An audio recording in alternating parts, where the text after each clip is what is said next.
नमस्कार, news track के Y factor में आपका स्वागत है। मैं हूं योगेश मिश्र।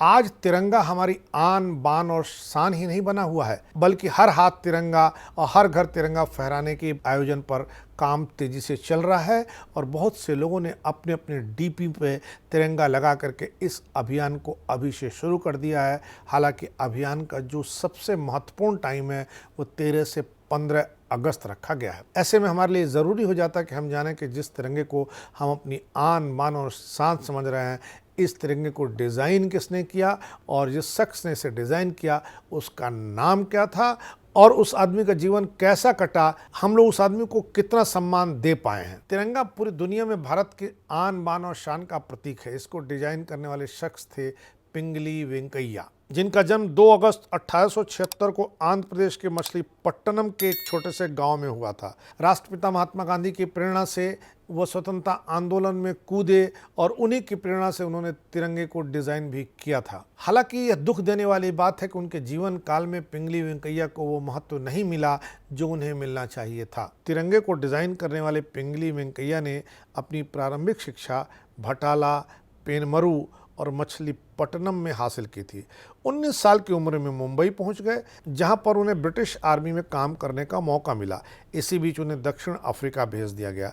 1899 से 1902 के बीच उन्होंने दक्षिण अफ्रीका के बायर युद्ध में हिस्सा लिया। दक्षिण अफ्रीका में ही पिंगली वेंकैया की मुलाकात महात्मा गांधी से हुई और वो महात्मा गांधी के विचारों से बहुत ही प्रभावित हुए। महात्मा गांधी की प्रेरणा से ही वो दक्षिण अफ्रीका छोड़ करके स्वदेश लौट आए। यहाँ आकर के उन्होंने रेलवे में नौकरी की। रेलवे में गार्ड की नौकरी करते हुए ही स्वतंत्रता आंदोलन की तरफ उनका रुझान हो गया था और भारत लौटने के बाद वो महात्मा गांधी की प्रेरणा से स्वतंत्रता आंदोलन में कूद पड़े। भारत के राष्ट्रीय ध्वज की डिजाइन करने से पहले पिंगली ने करीब 30 देशों के राष्ट्रीय ध्वज के बारे में गहराई से रिसर्च किया।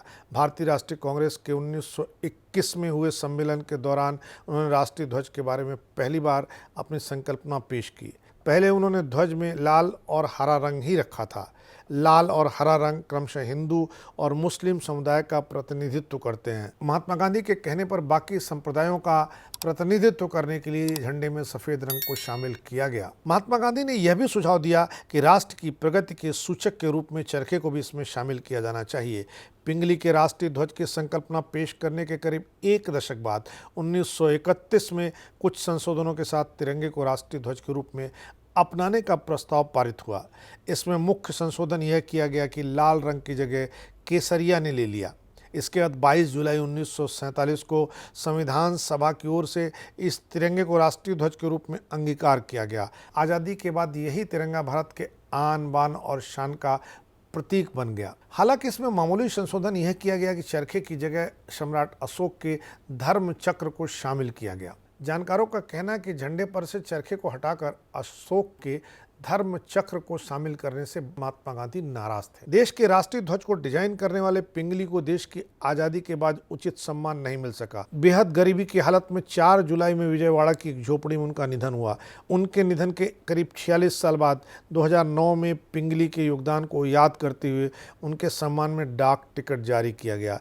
जनवरी 2016 में तत्कालीन केंद्रीय मंत्री वेंकैया नायडू ने विजयवाड़ा की ऑल इंडिया रेडियो बिल्डिंग में उनकी प्रतिमा का अनावरण किया। आंध्र प्रदेश के मुख्यमंत्री और वाईएसआर कांग्रेस के नेता जगन रेड्डी ने पिंगली वेंकैया को भारत रत्न देने की मांग भी की थी। इसके लिए उन्होंने प्रधानमंत्री नरेंद्र मोदी को चिट्ठी लिखा था।